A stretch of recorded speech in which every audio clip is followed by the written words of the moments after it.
Të dashur teleshikues të televizionit të shqiptarëve të Amerikës, sot jam drejt për drejt në emisionin ton Argument me një lidhje të drejt për drejt me Los Angelesin, me një gazetare që kohët e fundit ka bërë emër, si të thuash, për shqetësimin e përgjithshëm për gjendjen emocionale të fëmijëve, të cilët përdoren shpeshherë apo futen në rrugët e lidhjes së mass mediave për të bërë influencierë.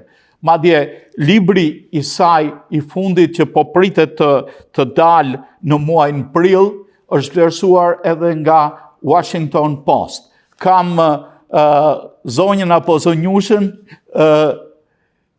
Fortesa Latifi, e cila jeton në Kaliforni dhe natyrisht këtë e shes si shqetësim jo vetëm të saj, po të gjithë opinionit publik.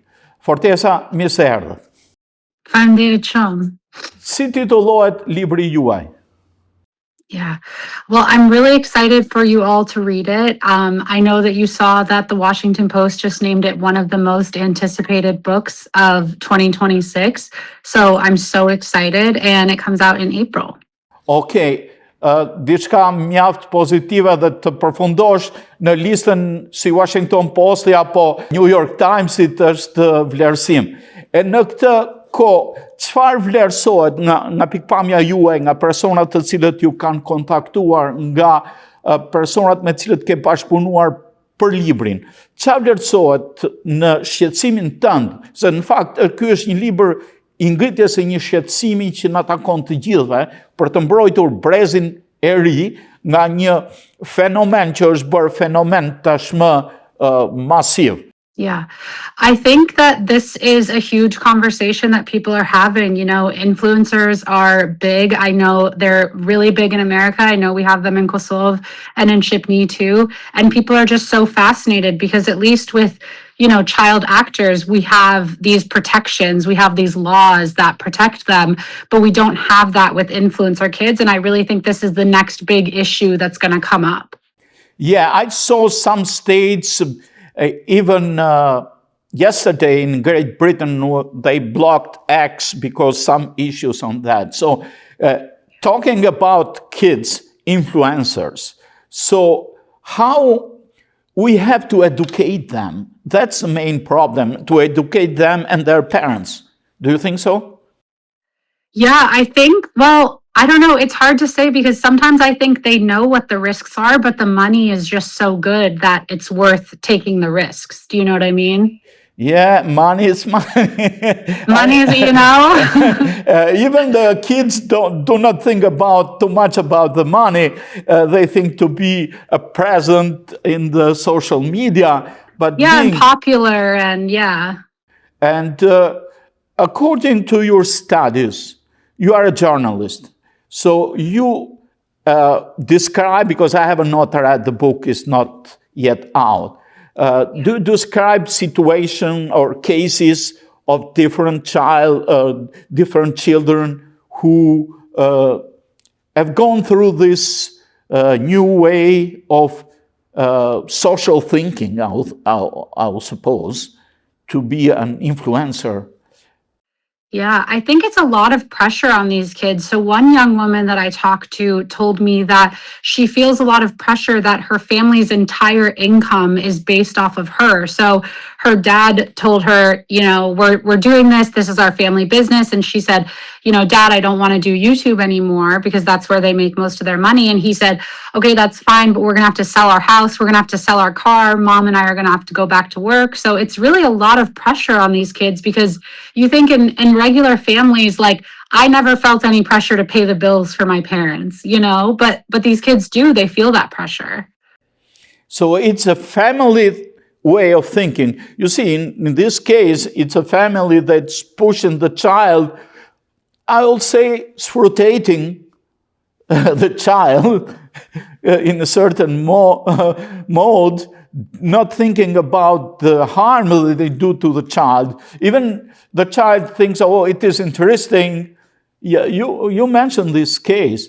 So what other interesting situation you have discovered during your analysis to write this book. Yeah, something that I thought was really interesting was when I was researching before I did the interviews, I saw that the videos and the content that did the best was the content where kids were hurt or they were sick or they were sad. That was the stuff that did the best.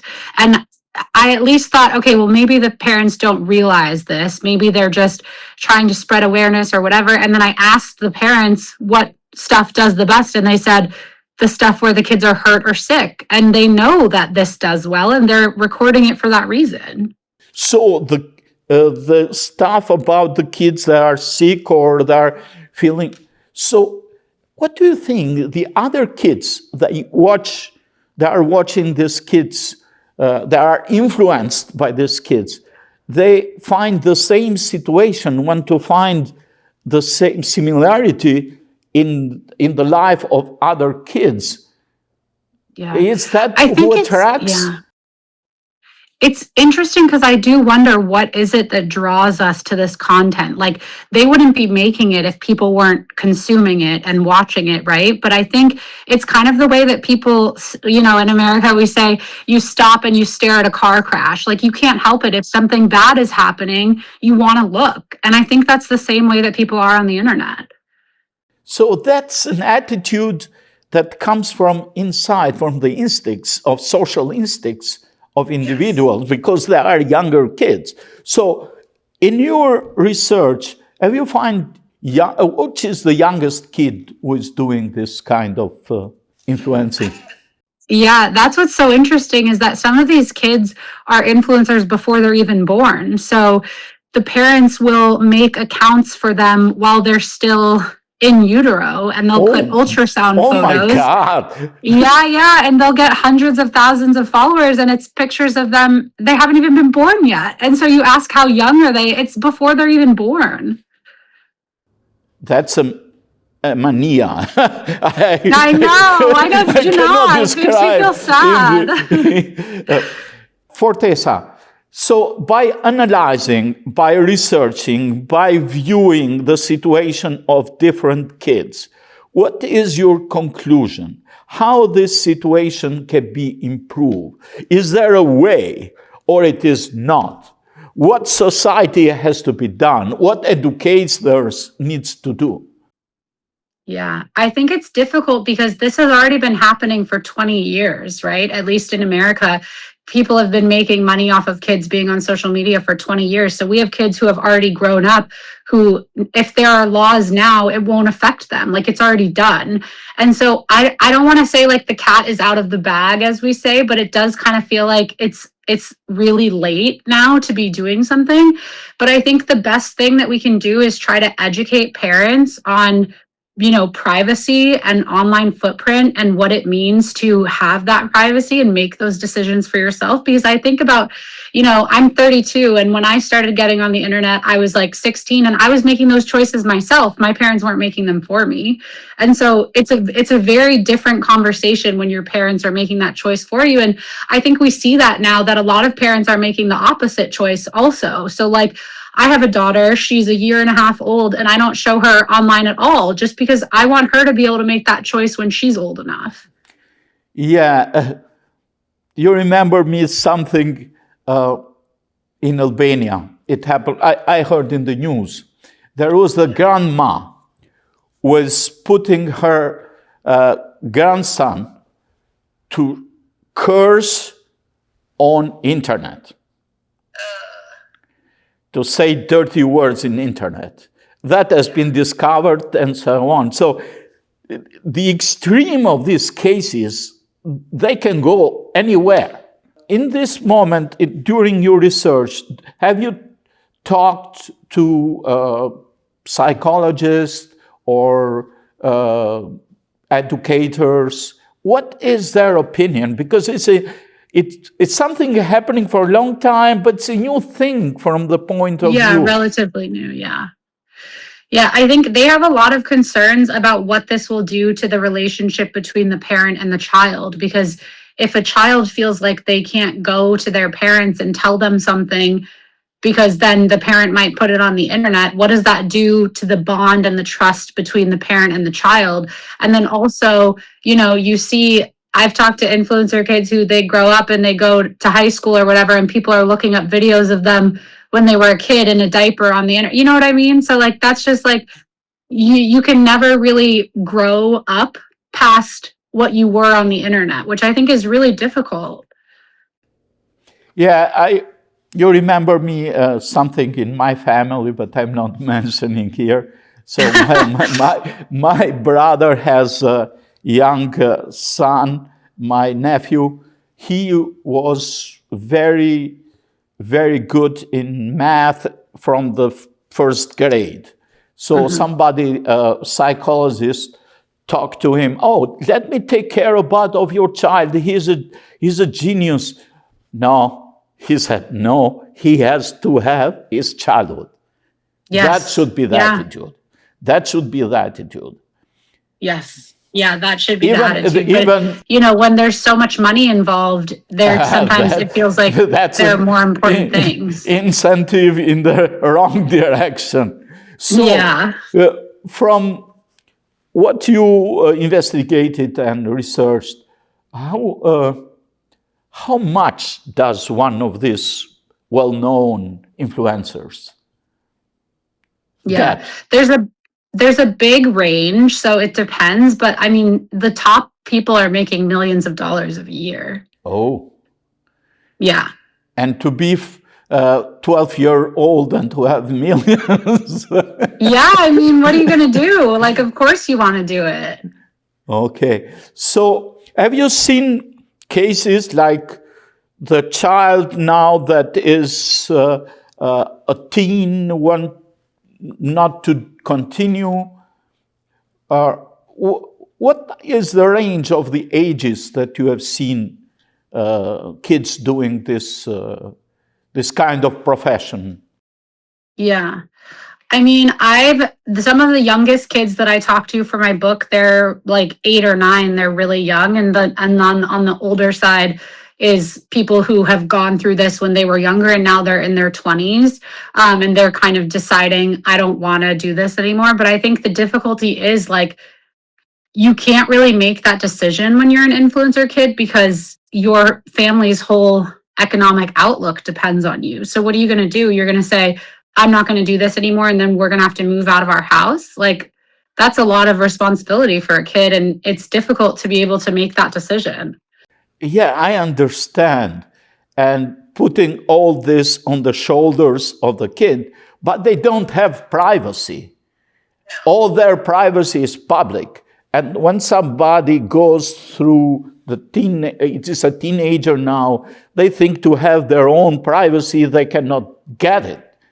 Because, as you mentioned, everybody has seen them from where they were in the diapers.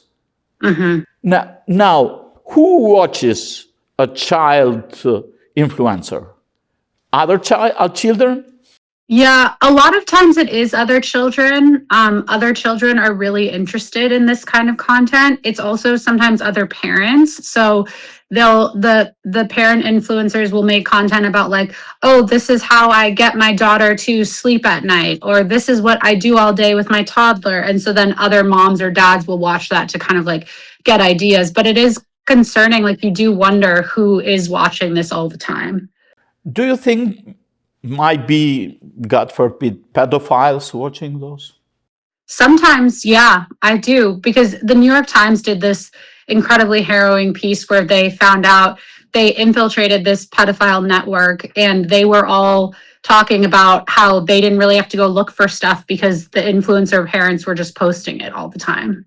So that's a risk. Now, parents, it is a risk. Parents should know that there is a risk, that is a big risk. There is a big risk. So in your book, how you explain these things? And who should be your normal reader of the book? The parents, or it's all the children?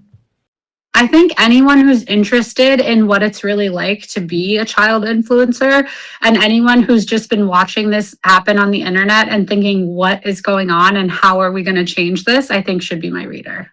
So your name is Fortesa. In Albanian means castle. So you are helping children to be in your Fortesa Thank you. in order not to be harmed. And that's a good thing that you are doing. And we are hoping to see your book soon. The title is the main words that the influencers use, from likes, following, and the other things that they subscribing to their network. 3 words that the children already know. Now, from your experience, what is your suggestion? Okay, maybe there is a child who has a talent and wants to express its own talent. What is the age that you should allow? A teenager, before that age, 15 year, 14 year? We know in Australia they blocked the social media at 15 years old. But even that is the same thing with alcohol prohibition. It pushes people more in that direction. Right. It's forbidden. I think it depends. I think every parent has their own guidelines of what they think is okay. And it's also different. I think, like, let's say your kid is a really good piano player. If you're posting videos of them playing the piano, it's much different than posting personal videos of them where they're crying or they're upset or they're having a tantrum. Like, that's very different to me. So I would have like different guidelines. So mostly this psychological situation of the child when they express their emotion without boundaries, is that the interest the other kids? I think we are just so fascinated, especially as children, by how other families and other kids work. Like, I think about when I was a kid and I would go to my friends' houses and I was like, wow, this is so different from my house, And now it's like, you don't even have to go to your friend's house. You can just go online and you can see all of these families and the way that they live. That's another let's say, source for the curiosity, because curiosity kills the cat. Yeah, it does. And that's the same situation. Fortesa, when the book should be for the audience, when should be sold? Yes, April 7th is when it comes out, but it is available for pre-order now. So you can order it anywhere that you get your books, Amazon, Barnes & Noble, anywhere. And I can't wait for you guys to read it. Okay, I will read it and I will call you then after I read the book. I can't wait. Yeah, we'll have to talk again. Yeah. We have the time to talk again. But I thank you very much, because you have found an argument to be treated that impacts everybody, every parents. If they think out of that money questions, if they think for the future, for the psychology of their children, they have to think 2 times or 3 times before allowing their kids to be not a monster, I will say, but so-called in this case, because even if they get the money, they are exploited. It's a way to exploit your own child. But what is the main conclusion? How we can defend from this situation? Is one or there is not? I don't think it's simple, but I think that we just have to be aware of what we're doing when we're putting kids online. We are compromising their privacy. We are taking away their choices. And sometimes they'll grow up and they'll think it's fine. And sometimes they'll grow up and they'll hate you for it. And that's just kind of like being a parent in general, I think. Oh, have you seen cases like if the parents block the child and the child is frustrated about that? I haven't, but I know that there's definitely kids who, are frustrated that they can't be online, that their parents are too strict. But I think it's always better to be on the side of caution. than anything else. So that depends also if you give the child, just to make it quiet, your cell phone to watch if it is 1 year and 1 year and a half as your daughter is. So sometimes they use as a babysitter the cell phone. That's an attitude that needs to be changed. Yeah, definitely. Even it makes help for the moment, but that creates a dependence on the social media, and that goes to this phenomenon that you are describing. I wish you all the best on your journalistic work. I wish you all the best for this book. I think that everybody will talk a lot when they read the book. When they read the book.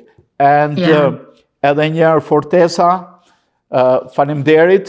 Faleminderit për librin që keni bërë, faleminderit që i kushtoni interes këtyre problemeve që prekin gjithë shoqërinë shqiptare apo amerikane, edhe ne shqiptaro-amerikanët si pjesë e tyre. Edhe një herë, gjithë të mirat dhe suksese për librin. Faleminderit shumë. Të dashur teleshikuesët të televizionit të shqiptarëve të Amerikës, këtu i dham fund bisedës sonë me Fortesa Latifin, autoren e librit Like, Follow and Subscribe, e cila trajton fenomenin e fëmijëve të cilët janë bërë influencierë dhe dëmin që mund t'i shkaktojë psikologjisë së tyre ky fenomen. Miru takofshim në emisionet të tjera. Faleminderit.